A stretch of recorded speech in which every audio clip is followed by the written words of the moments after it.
Hello and welcome to my channel. I'm Michaela Peters. I just got a question in one of the comments which was about any advice that I would have for people coming to the US for the first time. Well, it depends where you're coming to the US from, and also the US is notoriously expensive and even more expensive to travel around. So I guess I'll share some tips and tricks for how to manage that since I'm a huge budget traveler. And besides that, I'll talk a little bit about, the difficulties with going to the US, but then also what I know. This is actually kind of like insider information because I remember being at an embassy, a US embassy in Kyrgyzstan, and talking to one of the people who actually decides whether somebody's going to get a visa to go to the US or not, and like understanding what that process looks like also for people who are like thinking about that. So that's what we'll talk about here today. Okay, so if you're from Europe, it's going to be fairly straightforward, although at this point they do have that ESTA thing now, which I think costs about 25 euros. I heard that they were going to do something sort of reciprocal with Americans going to Europe with that. I don't know if that's definitely been in effect. I traveled to Europe with a residence permit, and it's probably going to be that way for the foreseeable future, so I can't comment on that from personal experience. And again, that's just sort of a hearsay thing, like all these, political bills that are like, oh, this is going to go through, and we don't know yet. So I think that might be sort of in that bucket, because I'm pretty bad at keeping up with rules and regulations because they change, and then if they're not relevant, whatever. I probably know more so about how to keep your Finnish status active more so than going to the US because it's not my terrain, or coming to Europe as a non-tourist because also not my terrain.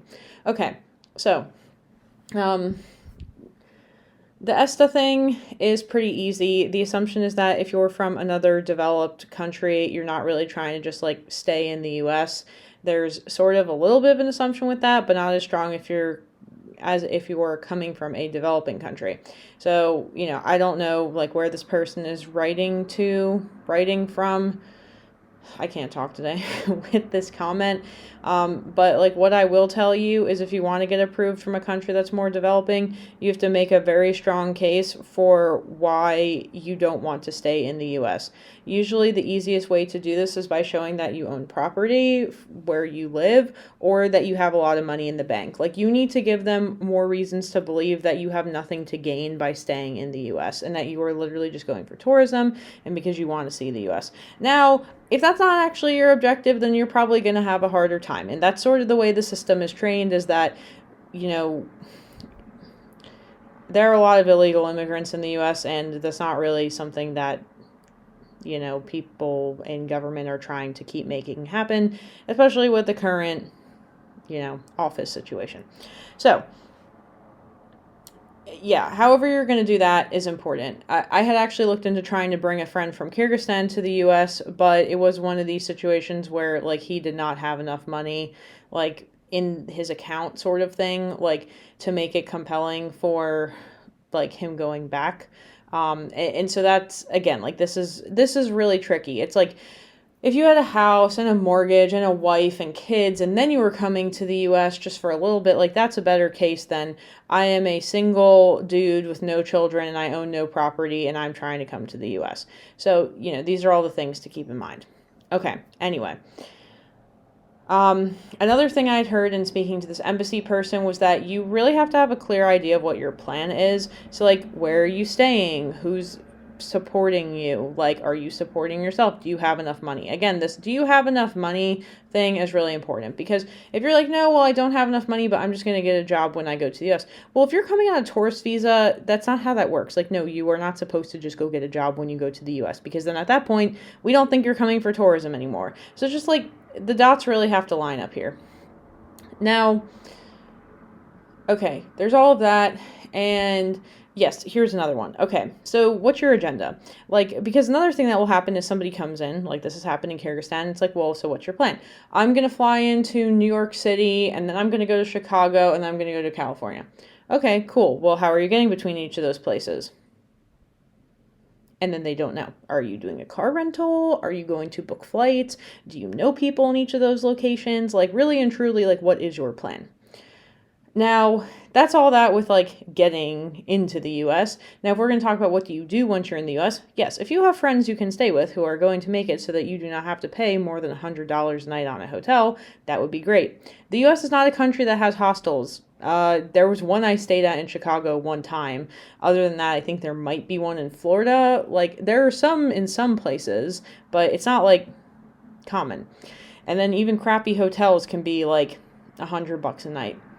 So those are basically your options. So yes, in terms of transportation, you may need to do a car rental. Public transportation barely exists. If you're staying in cities and you're like flying between cities and you're going to use whatever public transportation is like loosely available in that city, that's kind of an option. I mean, New York City obviously is like the only place I would argue with functional public transportation.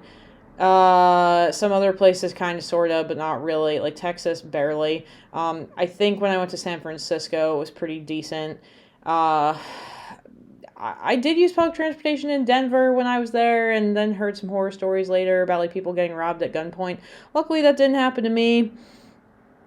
And I was riding it pretty late at night one night, and I was still fine. But whatever, that happens. They have Uber, you know, like I'd say that's more realistically how you would get around without a car. But yeah, I mean, things are expensive. Food is expensive, and then you're supposed to tip. Otherwise, you're kind of a jerk, and the server is going to hate you, like the waitress or waiter. Uh, let's see, what else? Yeah, it's just like the US is expensive. So it's like you really got to have things planned out. And I would definitely take advantage of knowing somebody. Like, I had a Finnish friend coming to stay at the US, and what I did was I let him, like, well, luckily this worked out at the time, but I don't know how many more times my parents were super fond of this, even though I don't think it's a big deal because I'm this type of person. He just like slept on the couch in the basement for like a couple nights because I'm like, hey, it's like more free than staying at a hostel, which he did actually successfully stay at hostels in New York City and DC. So I guess they do exist, but they were kind of expensive, I think. So, you know, he did that, and I just sort of facilitated like driving him places. So I picked him up from the airport, let him sleep on the couch, took him to the train station, then he went and did his thing in New York for however many days, and then we went down to DC. Well, I went down to Maryland with my grandparents, and then, you know, he was also in the car. Then we dropped him off in DC, and then from DC, we took a train to New York City for a day, and then we went back to my house, and then we went to Boston to meet up with some other friends who we'd all studied with, and they were actually flying in, and then we did an Airbnb there, which I actually participated in that part. There's my Facebook. I've got too many tabs open, and I'm trying to sell crap on Facebook Marketplace right now because that's my next task, aside from I already finished all my meal prep, which I feel awesome about. The fact that I totally froze a bunch of food, and now it's all good, and that was pretty much the last thing I needed to do, except like put a couple things away. But yeah, other than that, looking great in here. I'm so excited. But yeah, so basically my whole point is with this is that, where am I even going with this? Hold on. That totally threw me off for some reason. And I'm tired and I need to take a nap, but then it got nice out, so I kind of want to go for a walk. Try not to yawn. It's hard. Okay, so yeah, he had that whole experience where, like, I facilitated his transportation because I knew it was really expensive. All he really had to pay for was, like, Amtrak and then, like, NJ Transit, and then everything else he was, like, hitching a ride with me and my family. So, you know, that was cool. Like, I'm happy I was able to help him out in that way, and he still got to go see, you know, all the things he wanted to see, like, in these different cities. So I think that was pretty practical. That was over the course of a week, and he got to see, like, 3 different places. So I think that's kind of realistic. Yeah, so just, you know, what is the advice exactly that I'm trying to give here is, like, you know, there's the component of how do you get approved to go to the US, and that depends where you're coming from, because, you know, the propaganda is that the US is the best country in the world. I personally don't subscribe to this, but I'm just saying, you know, it's like if everybody wants to go there, it's a little bit sometimes hard to get in. Let's put it that way. Max capacity reached now. Not really, but yeah, and especially now with the way that politics are, it sounds like it's getting harder, but like Again, I don't know. It's not relevant to me. I couldn't tell you. I will tell you it's becoming harder to get citizenship in Finland because that is relevant to me, and I'm not so happy about that. But it is what it is, and as long as it's going to take me to learn Finnish, probably doesn't make that big of a difference. So, yeah, I mean, I would try to capitalize on, knowing people. If you have that opportunity, that's going to be great. That's going to save you so much money. I do that not just in the US, I do that when I travel all the time. Like, if you literally have a place to stay, huge cost saving benefit. And if you have somebody who can help you with transportation, also awesome. They have those Greyhound buses. From what I hear, they're a little bit sketchy. Amtrak is fine. You can take Amtrak. That's like, you're not going to get killed on there. Not that you'll get killed on a Greyhound, but you might get your stuff stolen from what I've heard, which doesn't seem very pleasant.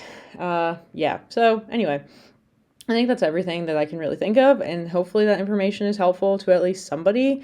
Otherwise, I don't know. You can write more in the comments about what exactly you were looking for with that. But yeah, so hopefully that travel advice is good and helps somebody out there. All right, well, thank you for following me. Usually on weekends, Facebook.